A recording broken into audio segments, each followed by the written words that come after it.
Los Angeles has always sold a dream. The palm trees, the sunshine, the Hollywood sign watching over everything like it's daring you to make it big. For decades, people came from every corner of the world just to breathe the same air. And then quietly, they stopped coming. Los Angeles is losing tourists fast, and nobody is talking about it. Segment 8. The numbers. Nobody wants to read out loud. Let's start with the facts. Because the facts are uncomfortable enough on their own. Los Angeles is the only major American city that still hasn't recovered its international visitor numbers to pre-pandemic levels, not close to it, sitting at just 79% of 2019 figures, according to a 2025 report by the American Hotel and Lodging Association. Every other major city in the United States has moved on. New York, Chicago, Miami, even cities that don't have the weather, the beaches, or the globally recognized name recognition of Los Angeles. They all bounced back. LA didn't. In 2024, visitor spending across California hit a record $157 billion, supporting over 1 million jobs and generating more than $12 billion in tax revenue for state and local governments. On paper, that sounds fine, healthy even, but the city of Los Angeles specifically told a different story. Los Angeles recorded a $14.3 million shortfall in transient occupancy tax revenue in the fiscal year 2023 to 2024. The tax generated directly from tourists paying to sleep in the city. That gap is not a rounding error. That is money that was expected, budgeted for, and simply did not arrive. Then 2025 came, and things got noticeably worse. Visit California projected a 9% decline in international tourism across the state for 2025, the first projected year-over-year decline in visitation since the pandemic. For Los Angeles specifically, projections showed a 13.9% drop in tourism tax revenues, with international arrivals down 8% in February 2025 alone, and summer bookings showing a 17.1% decline compared to the year before. International visitors are worth paying attention to here because they are not just another tourist statistic.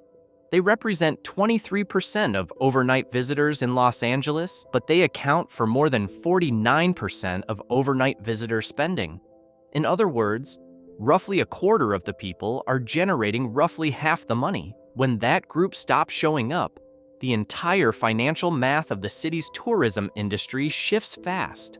Michael Logan, who runs open bus tours on Hollywood Boulevard, described the drop in unusually direct terms.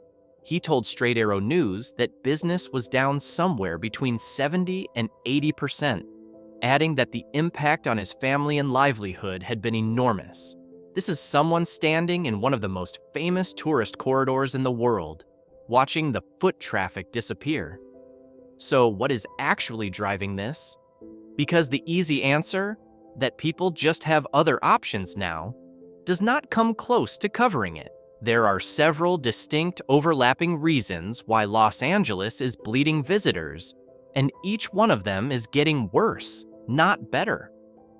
The first reason is the one that hit hardest and fastest, and it came in the form of fire. Segment 7.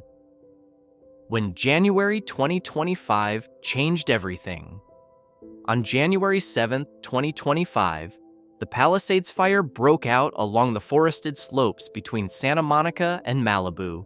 Within hours, driven by powerful Santa Ana winds, it became something far beyond what most Angelenos had prepared for. By the time it was contained on February 10, 2025, the Palisades Fire had burned through 23,448 acres and destroyed 6,837 structures. 12 people lost their lives. At nearly the same time, the Eaton Fire broke out to the northeast, tearing through Altadena. Smaller in total area at 14,021 acres, the Eaton Fire was actually more destructive in terms of structures, destroying 9,414 buildings and killing 18 people. Together, These two fires burned through more than 57,000 acres, displaced over 180,000 residents, and produced economic damage estimates ranging from $76 billion to $131 billion, placing them among the most costly natural disasters in American history. For the tourism industry, the fires created two immediate problems. The first was the physical damage to some of the city's most scenic and desirable areas. Pacific Palisades, Malibu, and the hillsides above Altadena are not incidental corners of the city. They are the postcard version of Los Angeles that draws visitors from overseas and from across the country. The second problem was perception. Most of the actual tourist infrastructure, but the images that circulated around the world in January 2025 were not images of untouched Griffith Observatory or Universal Studios. They were images of neighborhoods reduced to ash, of smoke columns visible from space, of a city burning. The result was immediate. Business and leisure travelers began canceling hotel reservations within days of the fires breaking out. Hotels that had been counting on strong winter bookings shifted instead to housing evacuees and emergency responders, a necessary role, but not a revenue-generating one. The AHLA confirmed that the fires significantly disrupted visitor numbers, and the effects lingered well into the year. As of the second half of 2025, tourism-related activity in the Palisades area remained the weakest of any Los Angeles district, with only secondary areas beginning to show signs of stabilization.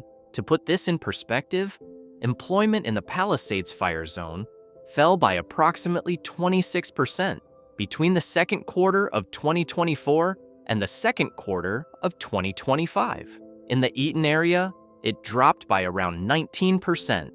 These are not marginal shifts. These are entire communities of hospitality workers, retail employees, and restaurant staff who lost their jobs in industries that live or die on visitor traffic.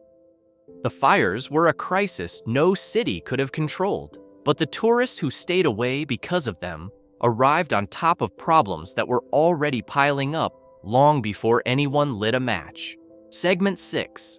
The price of the dream. Here is a question worth sitting with for a moment. When did going to Los Angeles stop being something ordinary families could afford to do? The numbers are not subtle. A mid-range hotel in Los Angeles runs between $150 and $350 per night in 2025, with beach-adjacent properties in Santa Monica averaging around $361 per night. A mid-range traveler spending a week in the city is looking at roughly $299 per day in total costs when you factor in accommodation, food, transport, and activities. That is over $2,000 for a single person for a single week before the flight, before any theme park tickets, before anything spontaneous happens. Los Angeles is ranked 2,931st out of 3,028 global cities by cost of travel for tourists in 2025. That is not a typo. 2,931st out of 3,028. The city is less affordable for visitors than almost any other destination on the planet. Now layer on California's gas prices, which in 2024 averaged around $4.75 per gallon and regularly climbed higher, substantially above the national average. Layer on resort fees that many hotels charge on top of the listed room rate. Layer on parking, which in Hollywood and downtown can run between $20 and $50 per night at hotels alone. And if you want to eat somewhere that isn't a food truck, which, to be fair, the food trucks are excellent, expect to pay between $20 and $30 for a meal at a casual sit-down restaurant, with the expectation of an 18 to 25% tip on top. An Indian couple interviewed by Straight Arrow News while visiting their son in Los Angeles said something that stuck. They described going grocery shopping on their first night, trying to buy the same things they had bought on previous visits. They could only afford around 20% of what they used to purchase. The city had not changed. Their budget hadn't changed, but the cost of existing in Los Angeles had shifted so dramatically that a family who had visited multiple times before was now doing financial math at the supermarket on their first evening. And it is about to get more expensive. In 2025, the Los Angeles City Council passed a wage ordinance mandating a minimum hourly wage for hotel workers at properties with 60 or more guest rooms, starting at $22.50 per hour, rising to $30 per hour by mid-2028. That is a 90% increase in labor costs over a few years. Hotels have already begun responding. Some have cut staff by around 6% across the city. Others have announced room rate increases of up to 10% starting in mid-2026. The ordinance has good intentions, but the practical outcome is that a city already near the very top of the global unaffordability chart for tourists is about to get even pricier. The question of cost is not just a mild inconvenience, it is actively redirecting tourists elsewhere. When someone who budgeted $3,000 for a trip discovers they can spend a week in Tokyo, Lisbon, or Bangkok for the same money and come home with a richer experience, Los Angeles does not just lose one booking, it loses a potential repeat visitor and all the friends that person might have convinced to come along. Segment 5. What tourists actually find when they get there. There is a particular kind of disappointment that hits when a place you have been dreaming about for years turns out to be nothing like the version in your head. And for a lot of people, the Hollywood Boulevard experience has become one of the more reliable ways to deliver that feeling. Hollywood Boulevard is the single most visited stretch of road in Los Angeles. The Walk of Fame is there. The TCL Chinese Theater is there. It is the symbolic center of everything the city promises. It also, for a long stretch of recent years, featured a reality that clashed violently with that promise. Homeless encampments stretched for blocks. The Hollywood Chamber of Commerce itself hosted a public safety forum in 2026 to discuss what it described plainly as the state of crime, homelessness, and filthy conditions in the area. A spokesperson at that forum noted that the tinsel wears off fast once visitors actually step onto the boulevard and see what is there. The numbers behind the homelessness situation in Los Angeles are significant. The 2025 LAHSA Greater Los Angeles Homeless count tallied over 72,000 people experiencing homelessness across the county. Hollywood specifically emerged during this period as the leading area in the city for drug-related crime. The combination of visible homelessness, open drug use, and petty crime concentrated in the exact areas tourists are most likely to visit created an atmosphere that reviewers on TripAdvisor described in ways the tourism board would prefer not to quote. One review of Hollywood Boulevard on TripAdvisor is titled simply, "Such a disappointment, dirty and full of homeless people." It has thousands of upvotes. Now, to be fair to the data, and the data is worth being fair to, Los Angeles actually recorded some of its lowest homicide numbers in decades during 2024, with the LAPD putting the city on pace for its fewest killings in 60 years. Residential burglaries dropped roughly 9% in 2024. The city is, in several measurable ways, statistically safer than its reputation suggests. But here's the thing about tourism. It runs on perception at least as much as it runs on fact. A tourist from Germany who has watched news coverage of Los Angeles, read the TripAdvisor reviews, and spoken to friends who came back disappointed is not running a statistical analysis before deciding where to book. They are going with the feeling they have about the city, and the feeling has curdled. A tourist from England named Ryan Page, speaking to Straight Arrow News while visiting, he said it was all a bit skittish. That single word, skittish, captures something important. Tourists do not need to have anything happen to them. They just need to feel like something might. And in Los Angeles right now, enough of them feel exactly that. The city has taken some steps. Mayor Karen Bass's administration cleared several significant encampments through the Inside Safe program in 2024. There have been genuine reductions in the visible homeless population in some areas, particularly Hollywood and Venice, where unsheltered counts dropped by roughly 49% and 22% respectively between 2023 and 2024.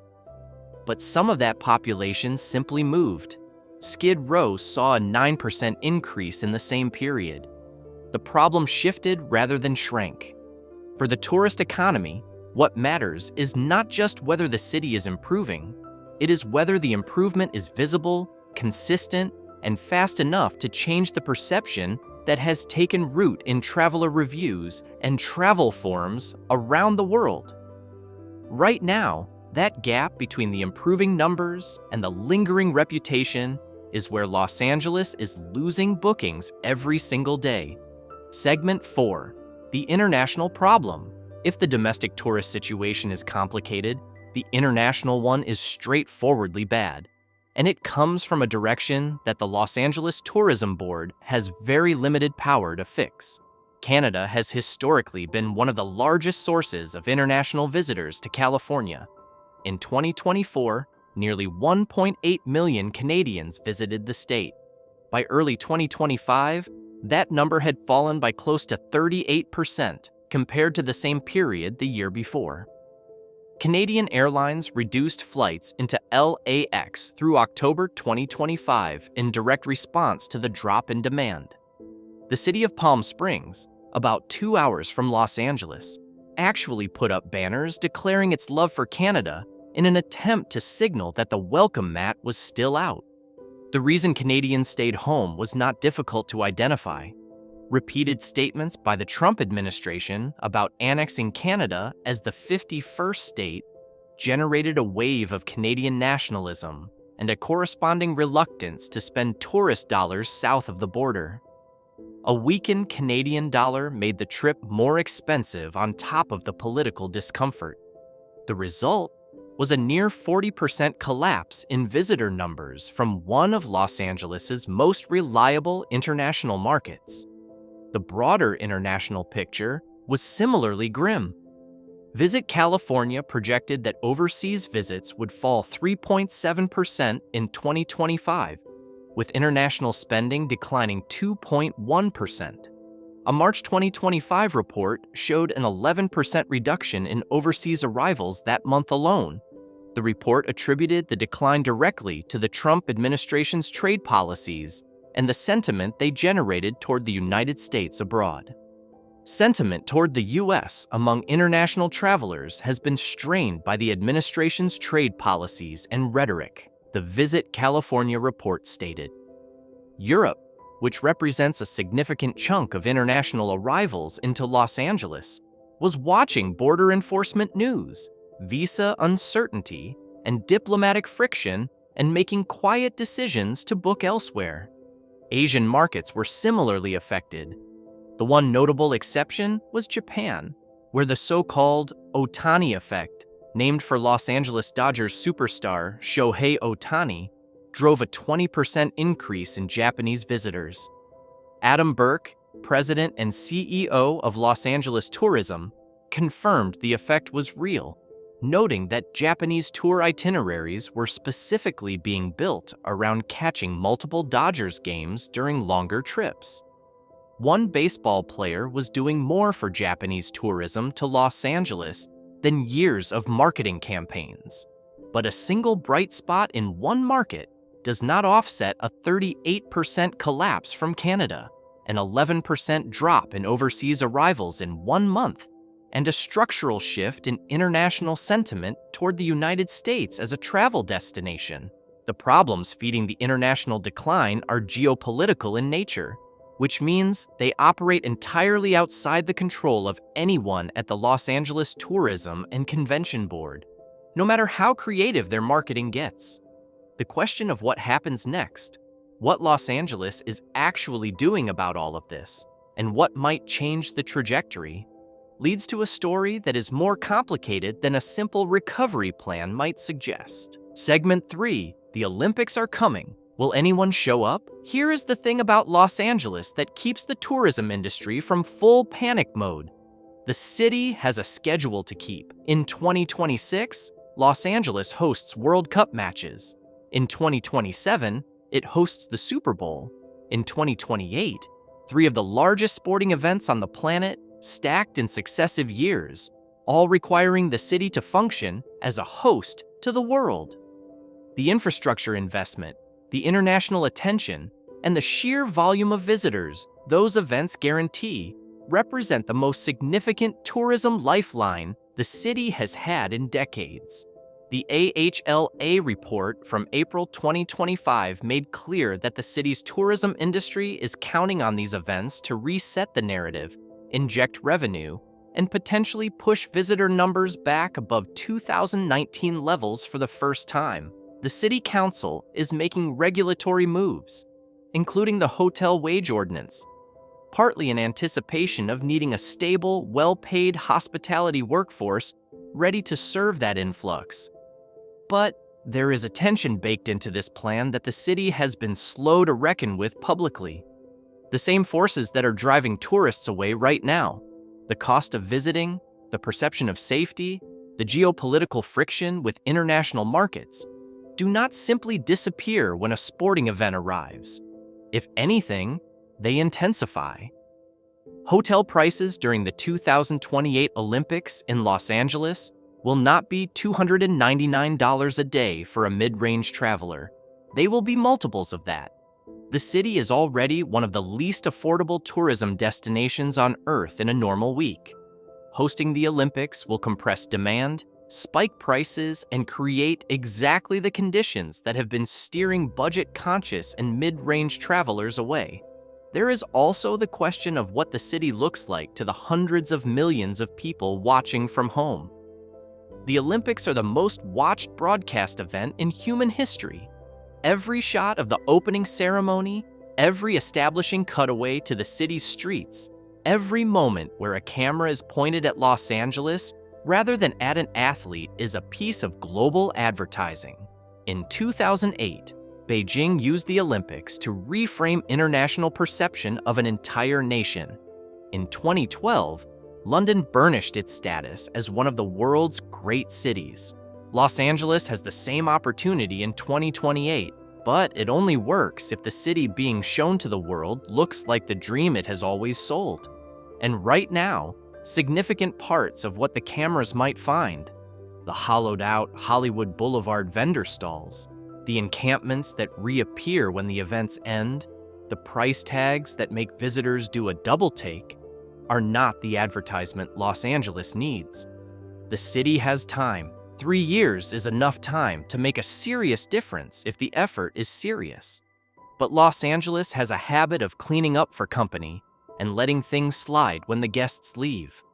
The homeless encampments on Hollywood Boulevard that had been there for years disappeared days before the Ciclavia cycling event in August 2024, then stayed away for a while.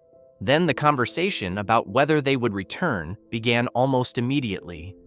That cycle, visible problem, event-driven cleanup, unclear long-term follow-through, is the pattern that makes tourists skeptical that anything has actually changed. The 2028 Olympics can be a genuine turning point, or they can be an enormously expensive, globally watched demonstration of a city that knows how to perform recovery without completing it. Los Angeles has everything it needs to pull off the former. The question is whether the city's institutions, its political leaders, and its tourism industry can align around that goal with enough consistency to change what the world thinks of the city in the years after the athletes go home. Segment 2. What Los Angeles is getting right and what it isn't. It would be unfair to tell this story without acknowledging that Los Angeles is not simply sitting still watching the numbers fall. The Los Angeles Tourism and Convention Board has been active. After the January 2025 wildfires, The board quickly issued statements clarifying that the fire damage was concentrated in residential areas and that the major tourist attractions remained open and accessible. Visit California launched a specific outreach campaign targeting Canadian travelers, with Governor Gavin Newsom personally appearing in promotional content encouraging Canadians to visit the state, essentially calling out the political situation directly and inviting people to separate their feelings about Washington from their feelings about California. Griffith Observatory still offers some of the most staggering views of any city on Earth for free. The Getty Center, one of the genuinely world-class art museums anywhere in the country, charges no general admission. The beaches at Santa Monica and Malibu remain extraordinary. Koreatown's restaurant scene, the food markets of Grand Central Market downtown, these things have not changed. The bones of a genuinely remarkable city are still intact. The Dodgers, meanwhile, are doing their part. The Ohtani effect is real, as Adam Burke confirmed, and Japanese tourism's 20% increase in 2025 proves that a compelling reason to visit can override a lot of negative noise. It suggests that the tourism industry should be looking seriously at what other compelling, specific reasons it can put in front of international markets. Not just the generic pitch of weather and Hollywood, but concrete, timely reasons tied to events, people, and experiences that can't be replicated anywhere else. The metro system is also slowly becoming more useful. The rail line to LAX that opened in late 2024 connects the airport to downtown, Hollywood, Santa Monica, and Pasadena for $1.75. For international visitors used to functional public transit, which is most of the world, this is not nothing. It does not solve the fundamental cost problem of being in the city, but it removes one layer of the car dependency that has historically made Los Angeles feel impenetrable to visitors who do not know the roads. Where the city continues to struggle is in the consistency of its effort. The perception that cleanups happen for events and then conditions drift back is not a small thing to shake. Neither is the pricing environment, which is structural and getting worse before it gets better. The hotel wage ordinance will benefit workers, and those workers deserve better pay in one of the most expensive cities in the country. But the downstream effect on room rates is real, and it lands on top of an already strained affordability picture. There is also the question of narrative leadership. Los Angeles has a communications problem as much as it has an operational one. The city is, in several measurable ways, safer than it was. Homelessness numbers in key tourist areas dropped significantly in 2024, but the reputation that formed over years of coverage, the TripAdvisor reviews, the social media posts, the word of mouth from visitors who came back disappointed, does not reverse on the same timeline as the actual conditions. A city can clean up a street in a week. Cleaning up what people think of that street takes years of consistent evidence. The tourism industry is not waiting around. Individual businesses, tour operators, and hotel groups are adapting. The ones who will survive the current period are the ones finding reasons to pull specific visitors through specific doors, rather than waiting for the broad recovery to float everyone back up. The broader question, whether Los Angeles can rebuild its reputation as not just a functioning tourist destination, but a genuinely desirable one, is still open, and it will likely remain open until the world gets to watch the Olympics, see what the city looks like, and make up its mind. Segment 1. What this means and where it goes. Pull all of this together, and the picture that forms is of a city dealing with problems that are distinct in origin, but deeply interconnected in effect. The wildfires of January 2025 were a natural disaster. The geopolitical forces driving away Canadian and international visitors are decisions made in Washington, not in City Hall. The structural unaffordability of Los Angeles as a destination is decades in the making. A function of the housing market, the cost of labor, the cost of fuel, and the cost of doing business in a state that leads the country in almost every category of expense. None of these things were caused by the Los Angeles tourism industry, and none of them can be fixed by it alone. But the industry and the city are still accountable for the things they can control: the visible conditions in tourist areas, the consistency of safety enforcement, the honesty of the marketing, whether the experience someone has on Hollywood Boulevard matches what they were told to expect when they booked the trip. The American Hotel and Lodging Association put it plainly in its April 2025 report. With more than 540,000 Angelenos depending on tourism for their livelihoods, the stakes of getting this wrong extend far beyond hotel occupancy rates and transient occupancy tax revenue. They extend into the neighborhoods, the families, the small businesses that orbit the tourism economy without being directly inside it. The dry cleaners who serve the hotels, the food suppliers who serve the restaurants, the transport workers who move people from the airport to their accommodations. Los Angeles has been the world's most famous city for so long that it sometimes seems to assume the fame is self-sustaining, that people will keep showing up because they always have, that the dream is strong enough to absorb any number of disappointments before it starts to crack. The visitor numbers from 2025 suggest the city may have been overestimating how much credit it had left to spend. There are 3 years until the Olympics.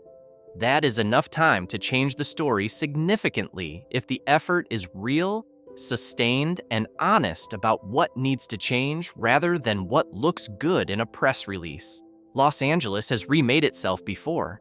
It has a particular talent for reinvention, which is part of why the entertainment industry settled there in the first place. The city knows how to put on a show. The question is whether this time it can make the show last longer than the closing ceremony.